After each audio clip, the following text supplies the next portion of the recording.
Allir þættir samstæðvarinnar eru fáanlegir á öllum helstu hlaðvarpsveitum.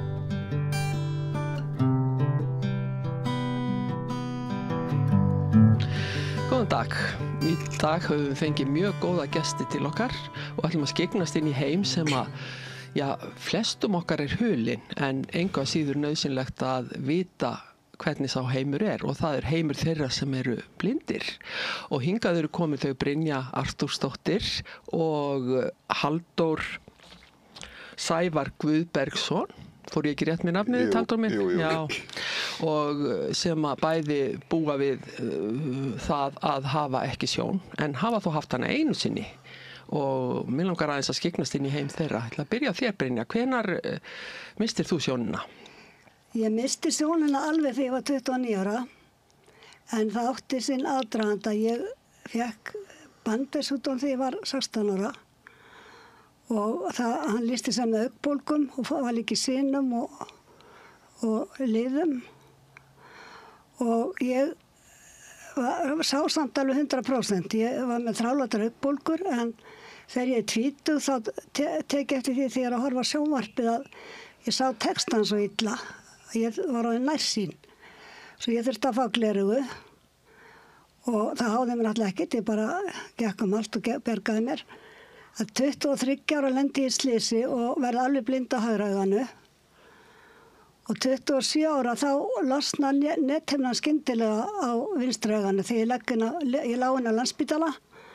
Það slitnuðu sinar í höndunum út af sjúkdómnum og það var verið að gera við sinar þegar ég vakna upp einn morgunin á spítalanum og sé allt í þoku og það hafði nethimnan losnað nóttina.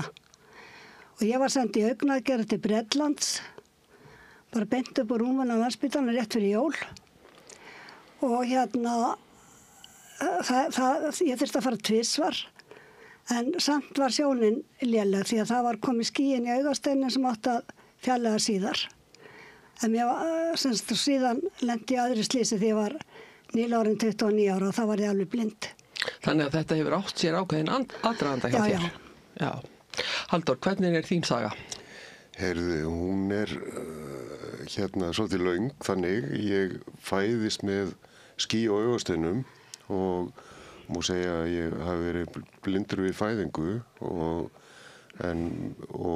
ég hef alltaf verið blindur á vinstra auganu, en lengst af sá ég 10% með hægri auganu og fór í margar aðgerðir hérlendis og erlendis til að halda þeirri litlu sjón sem ég var með, en mist hana alveg 7. september 2012 eða má segja síðustu augnaðgerðinni minni. Þá var sjóntógin orðin svo léleg að hún fór í þeirri aðgerð alveg. Þannig að það er engin birtuskynjun eða neitt eftir. Þannig að þú hefur séð allavega eitthvað fram til ársins 2012? Já, með 10% sjón sér maður nú eiginlega nánast allt það sem maður vill sjá, sko. En þá er þetta spurningum aðlögun og hjálpartækjum og annað og ég var fjarsýn. Þannig að ég gat séð til fjalla og gert svona flesta hluti sem bara sjáandi fólk gerir, nema ég gerði ekki bíl, aldrei gert, en ég ég hjólaði og fór á skíði og hestbak og alls konar svona hluti, sko. Já. En svo þegar kom að eins og í skóla þá sá ég ekki þegar var skrifað á töflu til dæmis. Nei, ég skil.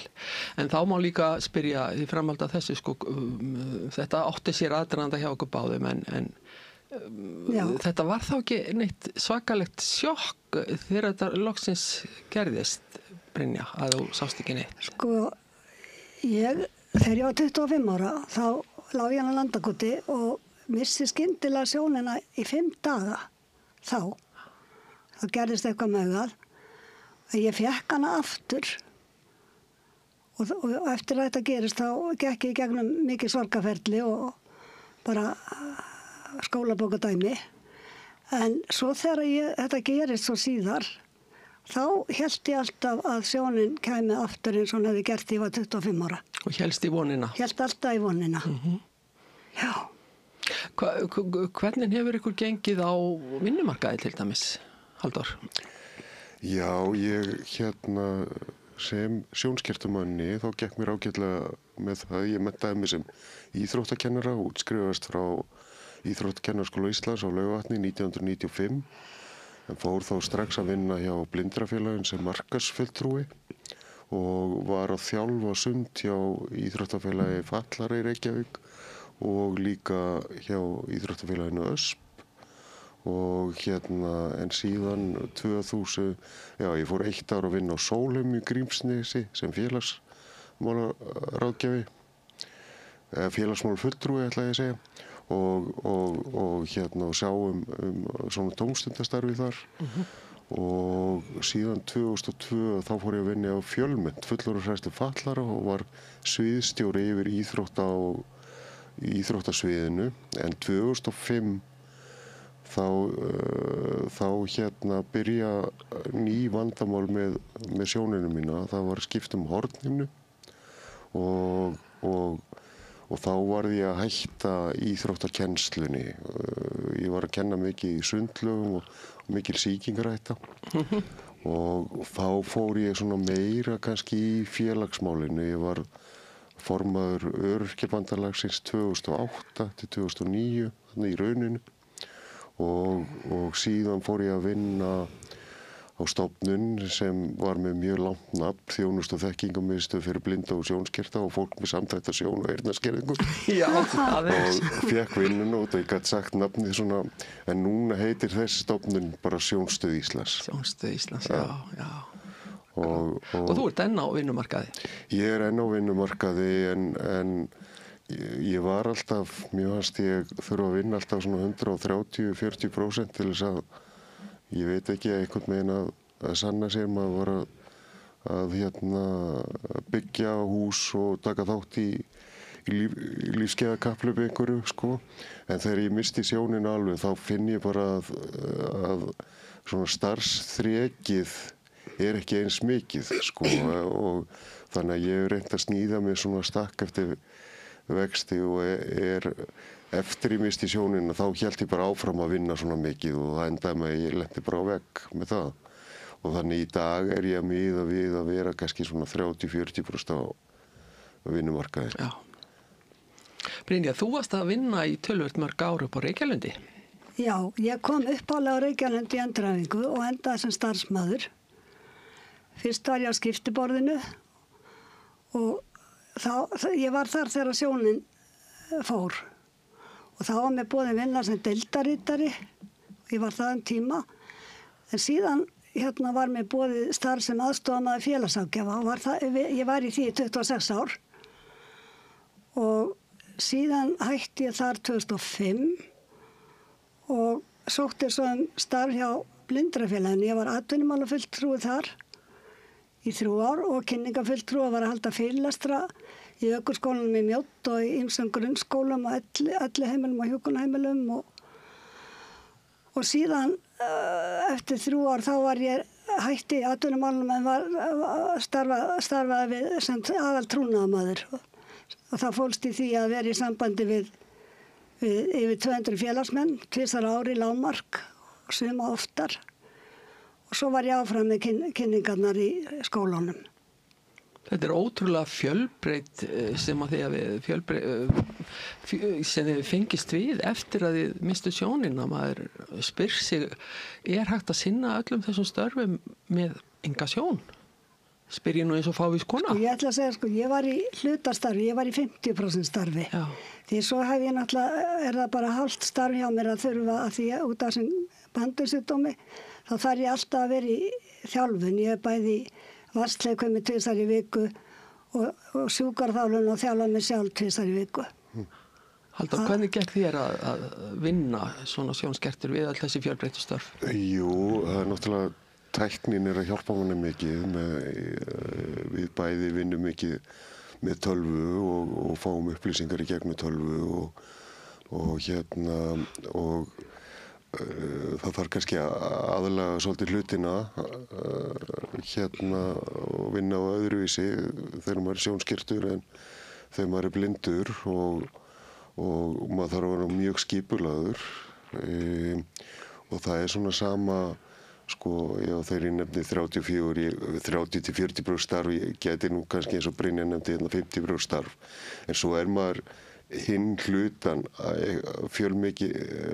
heilmikið að stúsast í félagsmálum. Ég sit í stjórn Íþróttasambands fatlaðra og þá fæ ég halda ennþá þessari tengingu við íþróttamenntunina og það sem ég var að vinna við. Og síðan líka svona, já, ég hef verið, eftir ég var misti sjónina, þá var ég varaformaður Öryrkjabandalagsins í 7 ár. Þannig að félagsmálin Þau henta þér? Þau henta mér mikið, en síðan ég var búinn að vera með alls konar störfum, til dæmis hjá Blindrafélaginu, í alls konar nefndum og stjórnum og verið formaður Blindrafélagsins. En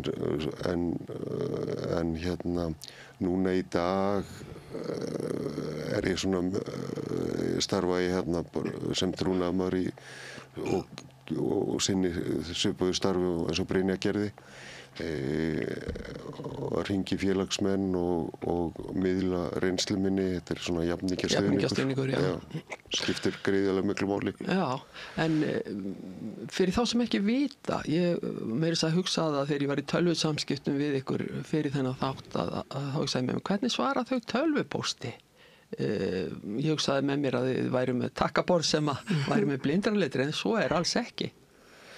Nei, við notum bara venjulegt lyklaborð og í rauninni talgerðilinn, hann les upp fyrir okkur það sem þar sem bendillinn hverju sinni. Já.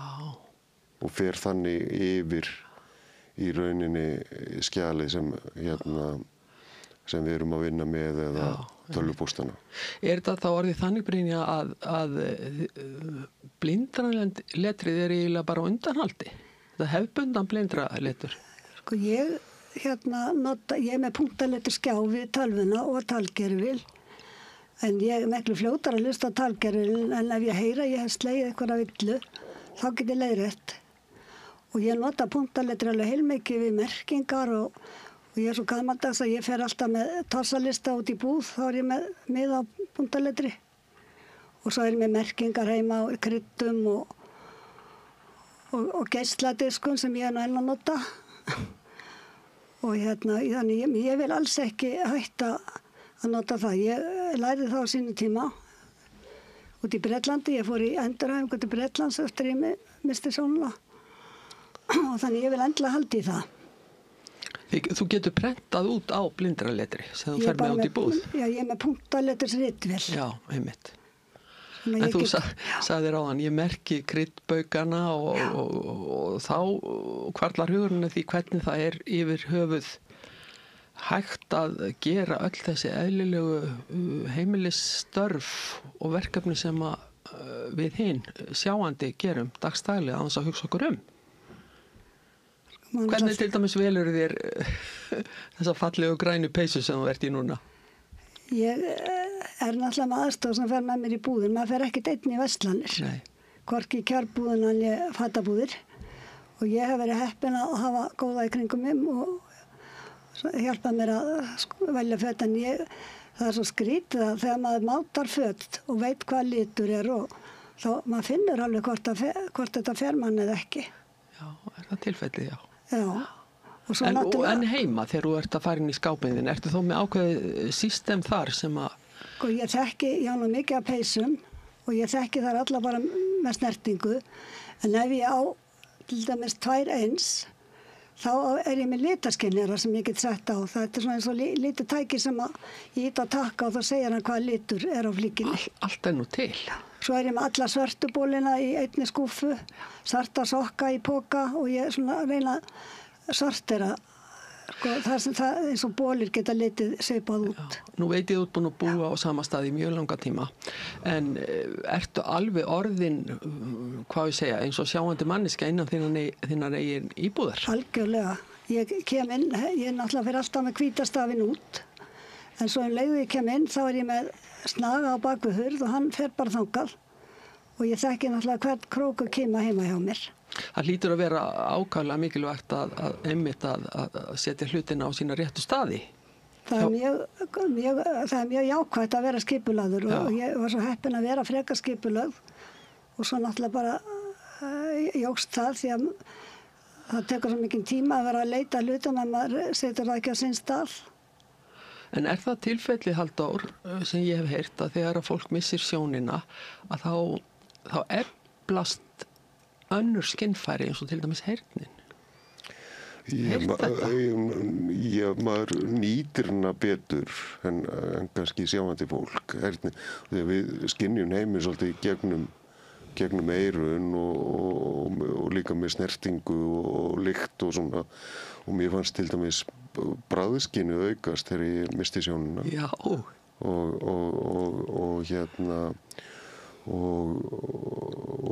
þannig að maður þarf að treysta mikið á heyrnina. Hvernig gengur ykkur að til dæmis elda mat? Ég veit ég spyr asnalega en fólk langar ábyggilega til að vita það hvort það er ekki oft hættulegt að fást við sjóðandi vatn og annað sem fylgir eldamennsku. Mér gengur mjög vel að elda mat. Já. Ég fekk svo góða þjálfun í upphafi. Bæði fekk ég þjálfun á Reykjalundi og ég lærði að ég náttúrulega kunna elda áður líka en maður þarf aðeins að beita öðrum aðferðum og ég til dæmis upp á Reykjalundi áður ég fór á blindraskólann sem ég fór á í Bretlandi, ég var þar í 3 mánuði, þá var mig kennt að ég þjálfuð upp í að baka köku og elda eitthvað mat, svo fekk ég náttúrulega ennþá betri þjálfun úti og ég var mjög dugleg í mörg ár að halda matarboð, ég var með 3 rétta matarboð og voðalega dugleg bara þess að líka halda mér í þjálfun. Ég er ekki eins dugleg í því í dag. Ég elda mest minn mat sjálf og það gengur bara vel. Þú er ekkert lent í því að setja lyftiduft í staðinn fyrir hveiti í sósuna? Nei, þetta er allt vel merkt, þannig ég hef ekki gert það, en ég hef lent í því einu sinni að ég ætlaði að gera omelettu og kveikta á rangri hellu, slökkt á hana, eða held ég hefði slökkt á henni og svo gerði ég mína omelettu og svo sett ég hreinan pott ofan á þessa hellu sem ég hafði kveikt óvart á. Og næsta dag þegar ég vaknaði þá var kviknað í. Þá kom ég bara í eldhúsið og ég fann bara hitann koma á móti mér og þá snarki í eldi og þá var kviknað í eldhúsrúlunni. Já, hérna. Og ég hljóp fram til þess að ná í nágrannanum til þess að hjálpa mér og þá leiði ég opnaði út eftir öðruna þá fór reykskennarinn í gang. Já, ég skil. En þetta slapp fyrir hot því að nágranninn gat tekið eldhúsrúluna og slökkt í vaskinum og þetta var alveg sakalegt sjokk. Svona verið svolítið gult spjald. Það þarf að vera mjög nákvæmur. Já, einmitt. Þú sammála þessu, Halldór? Já, og ég er nú ekki jafn duglegur að elda eins og Brynja. Var mörg ár giftur og í sambúð og þannig en ég er búinn að fara á námskeið og get eldað sjálfur en ég svona miða við frekar til dæmis. Ég borða á virkudögunum upp í Blindrafélagi, við erum með mötuneyti þar og bara ágætis heimilismatur og svo fæ ég mér þá bara borða eina heita máltíð á dag og svo er það þá bara eitthvað létt á kvöldin. Aftur spyr ég nú eins og fávískona. Er hægt að, hvað á ég að segja, sætta sig við þessa fötlun? Eða verðið þið að gera það? Eru þið alltaf pínlítið bitur? Aldrei bitur. Aldrei bitur? Nei. Maður bara ákvað það á sínu tíma að maður yrði bara að læra að lifa með þessa fötlun við hliðina sér og reyna að fá eins mikið út úr lífan að hægt væri. Ég hef aldrei verið bitur yfir mínum örlögum. Og ég hef kannski nálgast svolítið og ég þarf ekkert endilega að sættast við það heldur frekar bara að læra að lifa með. Lifa með því, já. Já, og mér stafs. Og maður má alveg líka sjálf láta sér dreym að einn daginn að þá kannski verður komin tækni svo mikil að við fáum sjánun aftur, sko. Það eru einhverjar, hvað ég að segja, það er hægt að binda einhverjar vonir við einhverjar tækni sem fer gegnum heilan eða ekki? Jú, og alls konar svona og nú, ég man eftir að við vorum með ráðstefnu 1999 hérna í kringum afmæli Blindrafélagsins, 60 ára afmæli og þá var Einar Stefánsson, prófessor í augnlækningum, kom og hélt erindi og hann sagði eftir 100 ár væri búið að útrýma blindu í heiminum. Og alltaf þegar ég hitti Einar Stefánsson þá tel ég alltaf niður árin, sko. En hvernig skal ég segja ykkur, hvernig tekur fólk, ég hef oft heyrt talað það að sjáandi fólk að það áttar sig oft ekki á því hvað það sem að blindir vilja og hvað blindir geta. Fólk heldur kannski að því séu meira ósjálfbjarga en þið eruð. Jú, við erum ofta að glíma líka við þessar staðalímyndir, annarkvort ertu sko þessi blindi ofurhetja sem getur gert allt og eru frægur söngvari eða söngvarar eða hafa eitthvað svona sérgáfur sko. En svo það líka hinn staðalímyndin, blindi einstaklingurinn sem bara til hlés og getur ekki gert neitt sko. Og ég svona hef teiknað upp svona sjálfstæðislínu fyrir mig og þá vil ég vera bara í miðjunni einhvers staðar. Þú veist, það sumt sem ég get sem mönnum finnst kannski blindir ekki að gera og svo eitthvað annað sem ég kannski bara ekkert rosalega góður í sko. Hver saknið þið mest, Brynja? Ég sakna þess að komast ekki frjálsverða menna hvert sem langar að fara. Já. Fara kannski hér og nú, bara ganga hérna út. Maður er náttúrulega mjög háður öðrum. En það, maður náttúrulega bara hefur vanist í. Og líka bara að sjá ekki náttúrufegurð, listaverk. Já. Ég fer mikið í leikhús en ég náttúrulega þarf að lýsa fyrir mér. Og líka ég fer á málverkasýningar. En það er náttúrulega ekkert alveg eins og að sjá sjálfur. Nei. Og svo bara að geta ekki farið eins og í ferðalög eða ákunnaðar slóðir á þess að vera með alltaf aðstóð. Já. En af því ég talaði viðbrögð annara þá verður mér oft hugsað til þess ég var nú mikið að vinna með fötluðum hérna einu sinni og margir sögðu mér að fólk talaði eiginlega bara framhjá þeim eða yfir þau, til dæmis þegar einn ungu maður var að fara að kaupa sér skó, fullorðinn maður, að þá var aðstofamaðurinn spurður með hvaða skóm hann notaði. Sko það stundur litið á fatlaða, ekki bara blinda og sjónskerta, heldur bara alla fatlaða sem, já það tala við þetta fólk oft eins og börn. Já, og ég held að sé fyrst og fremst bara þekkingarleysi menn bara verða bara dálítið vandræðalegir í samskiptunum sko. Þú hefur orðið var við það? Já, ég er með svona notendastýrða aðstóð ég er með fólk sem kemur til mín á hverju degi í rauninni. Já. Og þetta eru 100 tímar á mánuði og við förum einmitt að versla og svona hluti sem maður getur ekki gert einn og aðstofamennir þurfa ofta að snúa bara baki í starfsmennina til þess að þú veist starfsfólki vill vera fyrst þægilega að vera í augnsambandi við aðstofafólkið sko heldur en heldur en fallaða. Já. Ég man eftir í byrjunni að þegar við kynntumst fyrst fyrir 20 og eitthvað árum að þá sagður mér nú eitt og annað hvernig þú vildir hafa hlutina þá á ég við að ég tók undir hendina á þér og ætlaði að draga þig með mér. Já. Og þú sagðir ekki gera þetta Ragnar, heldur rétti mér bara hendina og þetta einmitt það sem að kemur oft fyrir það ekki, fólk vill vera almennilegt og hjálpa, en kannski áttar sig ekki alveg á því. En ég kenni bara fólki strax. Ég bara beið arminn og ég vil fá að halda í arminn á viðkomandi sem ætlar aðstofa mig. En áður þegar maður var svona nýr í hættunni þá lendir maður frekar í því að fólk kannski tósaði í mann og ætlaði að draga mann með sér eða ítti mann á undan sér eins og hjólbörum, þannig að lendi alveg í því. Já. En ég lendi aldrei í því núna því ég læt bara alltaf vita hvernig ég vil hafa hlutina. Já. Það er til dæmis að ef fylgdarmaðurinn svona aðeins skref á undan og ég held í arminn og svo kannski komum við eitthvað starf og þá setur hann hendina á mér á stólbak, þá veit ég nákvæmlega hvernig stóll lítur út, þá ekkert verið að ýta manni fram og tilbaka. Já, ég skil þig. Og það hægt að kenna svona grunntækni, eins og leiðsögutækni og annað, en það gríðarlega mikilvægt bara fólk sem að aðstofa okkur að það bara spyrji hvernig viltu láta aðstofa því að við erum líka bara ólíkir einstaklingar. Já. Og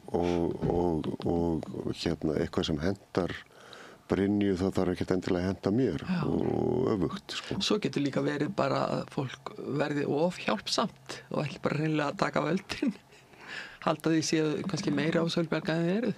Mér finnst fólk bara yfirleitt mjög elskulegt og hjálplegt og það býður manni oft hjálp og þá maður bara kurteis og ef maður þarf ekki aðstofan í það skipti þá bara að þakka maður það pent og það var mikil áherslu að lögða það þannig í endurhæfingunni í Bretlandi að þó að við þyrftum ekki sjálf aðstof og eitthvað kæmi og vildi hjálpa okkur yfir götu það ættum alltaf að vera kurteis við fólk því að annars svo kemur næsti maður og hann þyrfti kannski aðstofun að halda og þá þorir viðkomandi ekki að bjóða honum aðstof. Já, ég skil. Ef að fólk með dónaskap og Já. Haldur, hvað það í svona umhverfinu sem að reynist ykkur erfitt? Nú veit ég að bílaumferð og allt það, en hvað það svona, margir tala að það sé einhverja fyrirstöður á gangstéttinni og annað slíkt. Hvað það svona helst? Já, þeir sem það eru mjög margir sjónskertir sem ekki tilbúin að nota staf og þá oft talað upp í blindrafélagi þessi arkitektatippi hefur nefnt, svona hálfstaurar, þú veist, upp á hnjám eða bekkir. Já, ég sé það. Já, og fólk að detta þetta og að reka sig í og eitthvað svona. En það sem til dæmis reynist mér kannski, því að sko það Reykjavík sem betur fyrir en þá stækka og breytast og eitthvað svona. En ég á svona gamlar myndir, kort í haustnum, þannig að mér gengur miklu betur að fara staði sem ég á sjónminningu af og svo ég að fara kannski á svæði sem hafa byggst upp bara eins og niður við Hörpu og þar eftir að ég var blindur að það reynist mér bara mjög erfitt. Þekkir ekki umhverfið? Nei, og hef ekki þessa sjónminningar. Þá velti ég því fyrir mig hvort að sjónin sem þið höfðu þó einu sinni, hvort að hún hjálpi ykkur í dag? Já, ég myndi segja það. Já. Sjónminnið sem bæði sjónminnið, maður þekkti náttúrulega Reykjavík og svo þekkti maður alla liti og himinninn og skýin, tunglið, stjörnurnar, sólina og ég held að það hjálpi og sjóin, úfinn og sléttan og litin á fjöllunum og maður getur alltaf frekar sko útbúið myndir í höfðinu af því að maður þekkir þetta. Og bara svona eins og ef við nefnum að útskýra fyrir einstaklingi sem blindur frá fæðingu hvað mislæg gatnamót eru og eitthvað, en þetta á maður allt sko sjónminningar sko. Og og maður, ég held að við sem höfum séð og missjónuna höfum kannski betri svona yfirsýn yfir umhverfi heldur en þeir sem eru blindfættir sko. Þeir sem eru fættir blindir, þeir náttúrulega vita ekki einu sinni hvað grænt eða rautt eða hvítt eða neitt svoleiðis. Nei, þeim bara kennt að grænt tengt grasi og sólin gul en þetta hefur sennilega bara ekki mikla merkingu fyrir þau, þú veist. En það ágætt að vita Þannig að tvennu illu þá kannski betra að hafa haft sjón einhvern tímann. Sko við heldum það allavega sem við höfum séð en ég á blinda vinkonu sem við vorum eins og að ræða þetta. Hún hélt að væri betra að hafa ekki séð en ég hélt að væri betra, ég var alveg viss að það væri betra að hafa séð. Hún fædd blind? Hún fædd blind og við tölum oft liti. Já. Sko ég að segja henni ég að vera að kaupa með þetta, hitt og þetta þessi svona litin og En það var svo gaman þegar við vorum að ræða þetta því að báða var svo ánægð með það að, sko ég var ánægð með að hafa séð og hún með það að hafa ekki séð. Já. Ég held að það hjálpaði sér. Og þá kemur aftur þetta líka bara í hvaða stöðu maður er. Já. Það hérna, ég oft heyrt, ég vil frekar sko missa sjón heldur en að missa heyrn, skilurðu?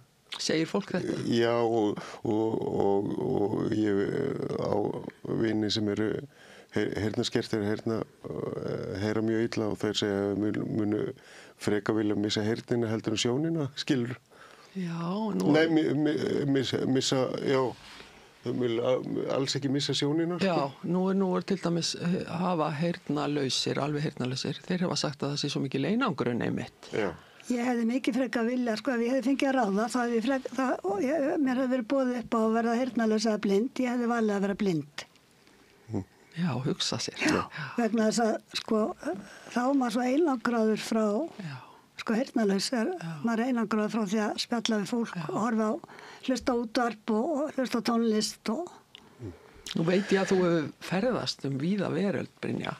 Já. Og hvernig einu sinni kemur svona asnaleg spurning, hvernig upplifur þessar ferðir með lykt, heyrn? Já, maður náttúrulega alls skynfæri, lykt og heyrn og náttúrulega stemming bara, og veðrátta, já. Loftslag, mismunandi matur í löndum og bara, svo fann maður lýsingar náttúrulega líka á umhverfi Og þá getur verið gott að hafa eitthvað sjónminni frá gamalli tíð. Já, það hefur hjálpað mér mjög mikið. Já, þegar verið að lýsa fjöllum eða fossum eða eitthvað slíku. Já, og píramídunum og öllu þar, þú veist, maður veit hvernig þetta allt lítur út. Já, einmitt. Já. Ég var búin að ferðast daldi áður en ég misti sjónuna. Ég var búin að fara 10 svona í utanlandsferðir og ég er búin að fara samtals í 83 ferðir síðan ég var 18 ára. Já, aðeins. Svo er ég líka búin að ferðast mjög mikið innanlands. Mér finnst það líka... Já. Mjög gaman. Já. Ég er að koma mjög marga staði hérna. Ertu sammála þessu, Halldóra, að þú upplifir hlutina í gegnum hinn skynfærin þín? Já, og ég hef mjög gaman að ferðalögum líka og ferðast mikið og við erum ég og Brynja í svona sjálfskipari ferðalöfum hjá Blindrafélaginu. Og eru það að fara til útlanda fljótlega? Já, og erum að stefna á ferðuna 24. mæ til 31. mæ til Pólans. Já. Og Brynja hafði nú svolítið það að segja hvað og þá vildi hún fara á eitthvað stað sem hún hefur ekki farið áður. Sko. Já. En ég vissi að þú var svolítið hrifin á Gríklandi á tímabili. Ég er mjög hrifin á Gríklandi. Það kom þegar ég var eitthvað 12 ára, þá fór ég á kvikmynd með Clifford Richard sem heit Summer Holiday. Ég man eftir henni. Hún var tekin upp á Gríkland og þá var ég alveg ákveðin í að ég ætlaði að fara þarna til Gríklands síðar. Já. Og ég er búin að fara 6 sinnum þangað á mismunandi staði. Já. Eyjar og líka til Aþenu. Já. Og ég er hrifin að bæði tónlistinni þar og matnum, menningunni og það er bara svo margt að skoða líka. Já. Ég vissum að hérna, já, nú ætla ég að stoppa eins við, þú sagði svo margt að skoða. Ég var eins og þú vissir áðan, að hringja til þín og segja þér ég væri á leiðinni til þín. Já. Og þá kom mynd að þér á skjánum í bílnum hjá mér. Og ég segi, Brynja mín, ég er nú með mynd að þér hérna fyrir fram að mig. Og þá kom það þér eitthvað óvart og þú sagði, hvað segirðu? Mynd? Og hvaðan kemur hún? Og hérna, þá sagði ég bara, ég skal sýna þarna þegar hún kemur í bílinn. Og svo fannst mér ég alveg hafa sagt ykkur að tóma villis. En svo sögðuðu mér eftir á að þið vilduð halda þessum málfari sem þýðkast bara meðal sjáandi fólks. Já, við notum alltaf að sjá og sýna, við hættum því ekkert. Reynda þótt eftir að sýna mig myndina eftir, ég veit ekki hvað mynd þetta er, því ég vissi ekki eins og það kemi mynd upp þegar hérna væri hringt í mig. Ég skal kalla hana fram og ég skal lýsa henni alveg fyrir þér í smá aðeins. Endilega. En hvað, snúum okkur aðeins að hagsmunamálum blindra, Halldór, þú þekkir þau nú út á einn.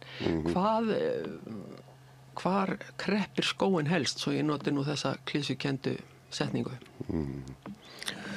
Já, það er, það hefur orðið gríðarleg breyting til batnaðar á síðustu árum. Eftir að við fengum stofnunina með langanafnið, þá breyttist þjónustan mikið við blind og sjónskert börn sérstaklega, sem við sem erum eldri hefum getað nýtt okkur mikið og sem dæmi þá voru á gömlu sjónstöðinni eins og við köllum það, að þá voru 5-7 starfsmenn, en á nýju stofnuninni eru 25-30 starfsmenn, kennsluráðgjafar og ýmislegt sem fara allt land til að aðstoða börn og þar sem skórinn kreppir, svo ég svari nú spurningunni, reyni ekki verið eins og pólitíkus að þá náttúrulega alltaf heilmikið að gera og vinna og það ég myndi segja, að fylgja þessum tæknimálum eftir því að þetta svo hröð breyting. Ég veit til dæmis yngra fólki að tala núna gervigreindina, nýta hana, þú veist, að spurja gervigreindina hvað sérðu og þá segir gervigreindin, þú veist, þetta eitthvað sem ég hef bara ekki til dæmis þorað að snerta ennþá, sko. Hún hlýtur að gefa mikla möguleika, gervigreind. Já, klárlega held ég og það margt mjög jákvætt, má segja, Blindrafélagið í samstarfi við sjónstöðina gerði til dæmis könnun í sumar varðandi atvinnuþátttöku blindra og sjónskerta og þá var hún, ef ég man þetta rétt, 57% atvinnuþáttaka sem mjög hátt í bæði svona út frá öðrum fötlunum og líka út frá svona Evrópu samanburði. Það mjög hátt, en ég segja á móti, en hjá almenningi atvinnuþátttaka 82%, þannig að við eigum eftir að fara þarna upp úr 57% í 82%, sko. Þannig að, og ég myndi og til dæmis notendastýrð aðstoð, hún það ekki öll sveitafélög sem að veita hana og þannig til dæmis ég tel mig að vera mjög heppinn að fá svona marga tíma til þess að þannig að ég þarf minna að treysta á vini og kunningja til þess að aðstoða mig eða fjölskylduna mína og ég held að þurfa að þróa þessa þjónustu líka meira. Svo ég og dóttir sem búsett í Danmörku, þannig að hún á erfitt með að koma og aðstoða pabba gamla, sko. Svo ertu með hund? Svo ég með leiðsöguhund og við það eru núna 17 leiðsöguhundar á landinu og bara 2008 þá voru engin leiðsöguhundar á Íslandi og við vorum með það á stefnuskránni hjá okkur að vera með 20 hunda árið 2030 og þá erum við komin á svipaðan stað eins og á Norðurlöndunum. Ég held að sé 250 hundar til dæmis í Noregi. Mikil hjálp af hundirum? Já, og þetta líka bara þetta mikil vinna að vera með hund en það bara maður fer út á hverjum degi að hreyfa sig og hundinn og það skiptir miklu máli og svo hefur hann hundarnir sem ég hef haft hafa líka hjálpa mér mjög mikið með mitt þunglindi. Það kom svolítið í kjölfarið á því að missa sjónina 2013 og þá fór ég svona á mín fyrstu þunglyndislyf og þetta kemur í svona árstíðabundið sem ég kannski á erfitt með að skilja, þetta oft á vorin þegar og svo þetta líka svo oft svona í kringum svona þegar það líða jólum, nóvembermánuður oft erfiður hjá mér. Maður þarf nú ekki að vera blindur til þess. Nei, og þá en það er ekki, sko, það er náttúrulega ekki myrkur hjá mér, eða þú veist að þetta er ekki skammdegis þunglindi, en það sem er kannski hjá okkur líka sem erum blind að hérna, við erum ofta erfitt með svefn, okkur vantar melatonín, þannig að mjög margir blindir eru að taka melatonín og hérna það er svona að hjálpa mér að halda rútínu. Já. Brynja, það er ekki bara blindan sem að heftir þig í ýmsu í lífinu, heldur líka liðagigtin. Já. Þú ert slæma af gigtin og svo ertu orðin heyrnarskert á öðru eyranu. Já, ég missti heyrnin á vinstra eyra á 18 ára afmælisdaginn og það var bara kvefvírus, það hafði ekkert að gera með sjúkdóminn. Og það endist mér nú all árin, en hafði mér eftir ég var blind út af því að það er svo erfitt að reikna út úr hvað áttu hljóðin koma. Vinstri, hægri eða hvort eitthvað að kalla í mig fyrir aftan mig. Það hafði mér alltaf, en þess vegna hef ég ekki verið dugleg í umferð, ég hef ekki verið dugleg að ganga hér götur. Hvað gerur þá til þess að hreyfa þig? Ég ger alveg helling, sko. Ég fyrir vassleikfimi, ég er með stýri prógrami í klukkutíma fyrir mig og 34 vinkonur í Grensásundlaug tvisvar í viku. Svo fer ég sjúkarþjálfun tvisvar í viku og líka að æfa mig sjálf þar. Og svo er ég náttúrulega með liðverslu og geng náttúrulega fyrir göngutúra stundum úti og bara hreyfi mig þannig. En hérna, það er bara full vinna að vera að halda sér í formi, sko. Og það hefur lukkast býsna vel því að þú lítur ótrúlega vel út. Ég kynntist þig fyrir 20 eitthvað árum eða 30 árum, ég maður ekki. 32 árum. Já, og þú lítur alveg eins út og þá. Já, takk fyrir það. Já, það skiptir máli. Og þú hefur ekkert fallið í þennan þunglyndisgír. Nei, sem betur fyrir ekki, sko. Nei. Það er mjög erfitt. Lendi við, þetta er náttúrulega bara erfitt fyrir alla, já. En ég er ekki að taka melatonín, en við fáum náttúrulega ekki birtuna í augun.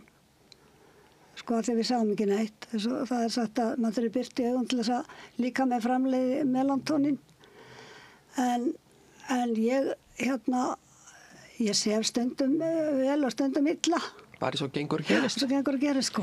Já. En það er mikill miskilningur að blindir sjáu svart, eins og sumir halda.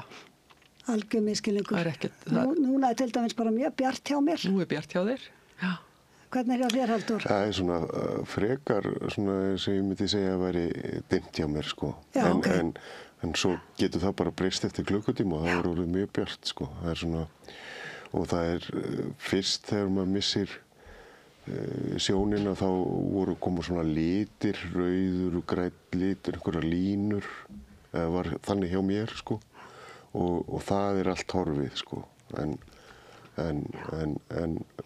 getur verið svona, en oftast er bara svona hvítt grátt einhvern veginn. Já, svona eitthvað tóm. Ég er svo fegin að sjá ekki svart. Já, það hlýtur að muna miklu. En þið notið bæði sólgleru. Það er ekki allir sem nota sólgleru. Nei. Sko, ég náttúrulega notaði dökkgleru líka þegar ég fór að byrja að nota gleru á sín tíma því að augsjúkdómar hann allir því að ég þoldi svo illa birtu. Já. Svo hélt ég bara áfram að nota sólgleru. Já. Mér langar að og þetta er líka, kannski ég fæ að grípa þetta, að venda augun þó maður sjá ekki neitt, eins og trjágreinar og svona geta stungist í augun og eða eitthvað oddkvast, þú veist, það er óþara. Og svo er það kannski eins og í mínu tilfelli að það búið að skera, held ég, yfir 60 sinnum í hægra auga, þá er það orðið ansi svona illa farið, þannig að mér finnst gott að hafa gleraugun bara til þess að. Mér langar til að spyrja ykkur sem hafi verið að trúnaðarmenn, þið bæði.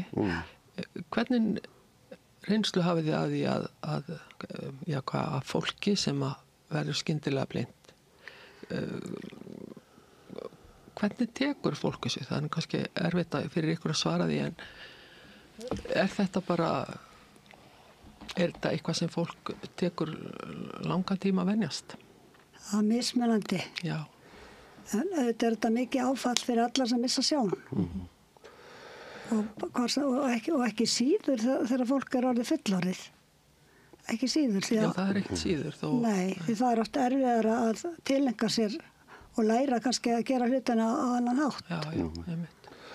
Og svona fyrsta sem fólk verður var við þegar mann finnst fólk sjá bara rosa vel þegar sér 20% sko, en heimurinn bara hefur hruni á fólki út að það misti bílprófið.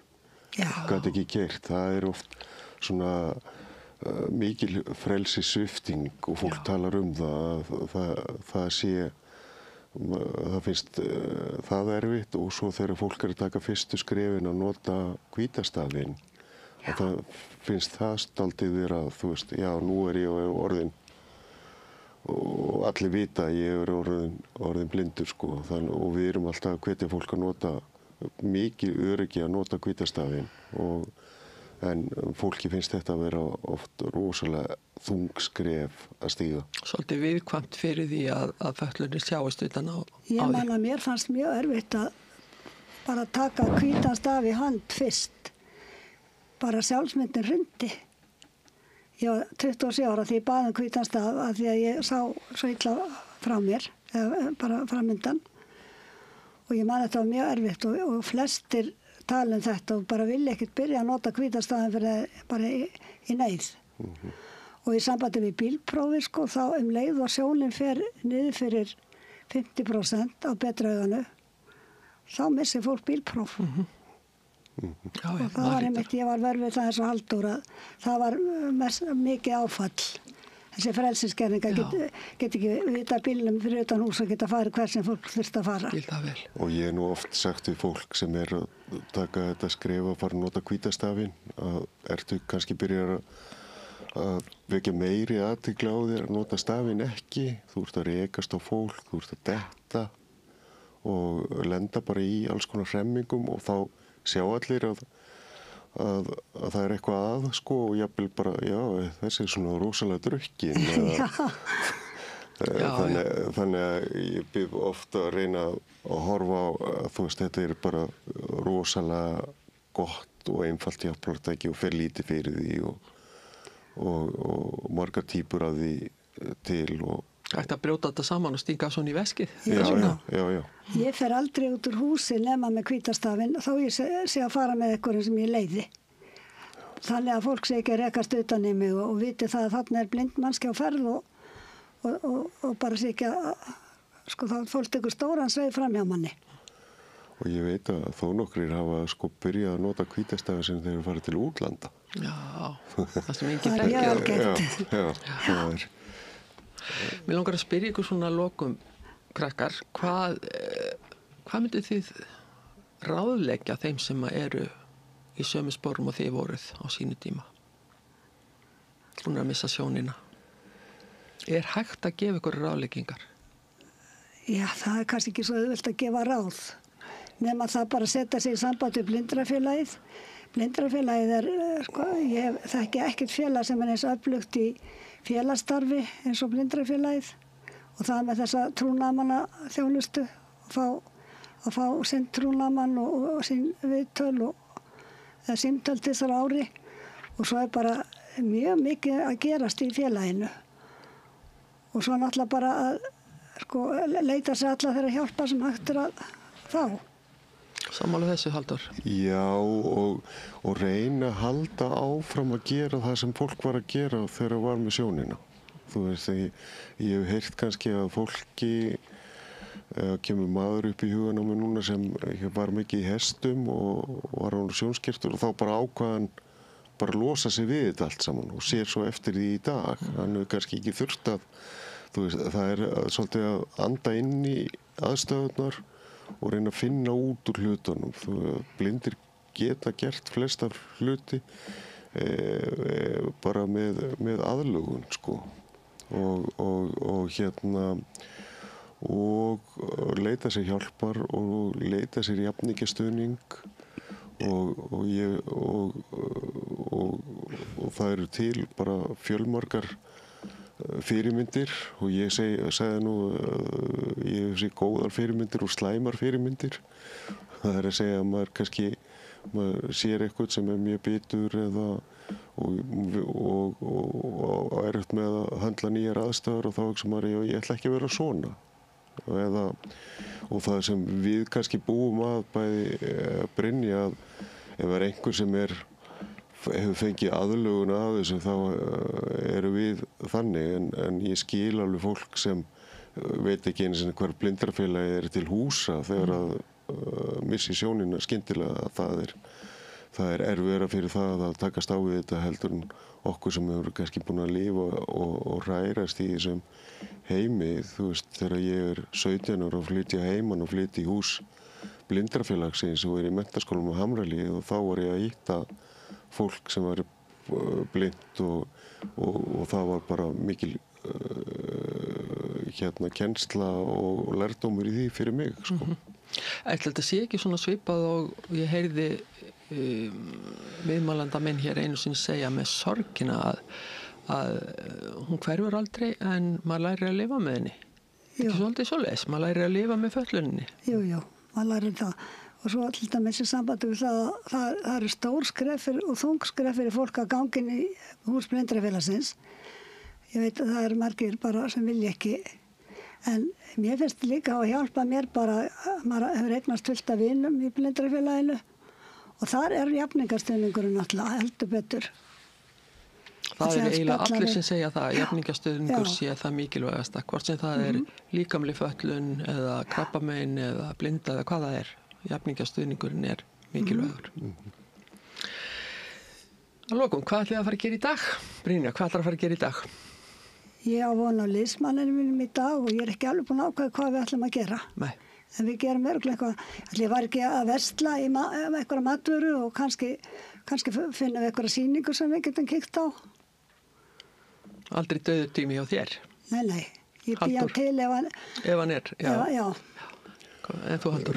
Já, ég fæ einmitt aðstöðuna mína seinnipartinn í dag og þá þarf að versla inn fyrir helgina og fara út með hundinn og hreyfa sig og svo ég að fara á tónleika í kvöld í hvað heitir kirkjan? Gráuskirkja. Já. Það eru styrktartónleikar sem Lægjósklúbbur í Grái með alltaf einu sinni á ári. Þar sem koma flottir tónlistamenn og gefa vinnu sína. Þannig að ég ætla að fara á þessa tónleika í kvöld. Já. Brynja og Halldór, það hefur verið alveg frábært að hafa ykkur hérna í spjalli. Þetta var rétt eins og við værum yfir kaffibolla heima hjá öðru hvoru ykkar eða mér og þakka ykkur innilega fyrir komuna. Takk sömuleiðis. Takk fyrir mig. Ég heiti Þórhildur Þorleifsdóttir. Á Samstöðinni fjörug, opin, skemmtileg og gagnrýnin umræða allt milli himins og jarðar. Samstöðin á erindi inn á öll heimili. Alþýðufélagið eigandi samstöðvarinnar. Markmið félagsins að auðga og bæta umræðu í samfélaginu. Allir geta gengið í Alþýðufélagið með því að skrá sig fyrir áskrift að samstöðinni. Samstöðin.is